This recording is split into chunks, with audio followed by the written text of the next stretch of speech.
Bangalore City Police has been relentlessly pursuing the various drug peddlers who are trying to operate in the city, both local as well as who are from other state or even in certain cases from out of the countries. And the CCB anti-narcotic squad in one such operation has successfully apprehended a drug peddler who was in the process of selling drugs worth nearly about 2.5 crore rupees.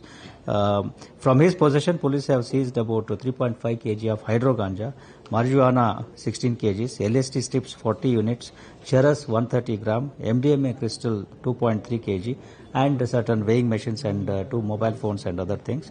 The accused is basically a tattoo artist, and besides being a tattoo artist, he was also indulging in drug peddling, and this huge quantity of drugs has been seized from him. The total worth of this drug seized from him is nearly about 2.5 crore rupees.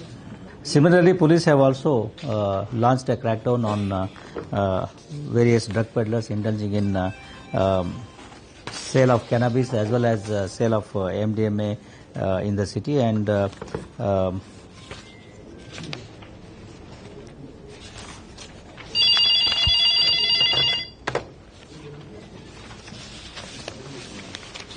ಏನಂತಪ್ಪ ಹೇಳಿದ್ರಲ್ವ ಅದೇ.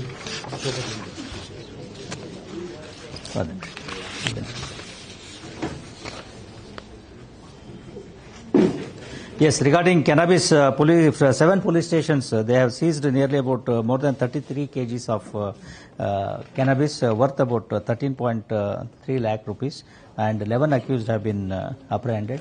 This cannabis, police have found out, is basically coming from other states like Tripura, Orissa, Jharkhand, Manipur, and other states, and police have arrested 11 persons in this regard.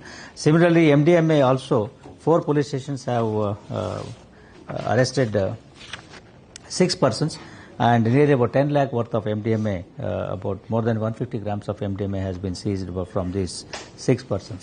So basically, as I said, police have kept a high vigil on supply of sale of drugs in the city, and we have been catching large number of drugs and also apprehending drug peddlers who so far were not in the police radar. These are all new drug peddlers who have entered into this thing, and police have already arrested them.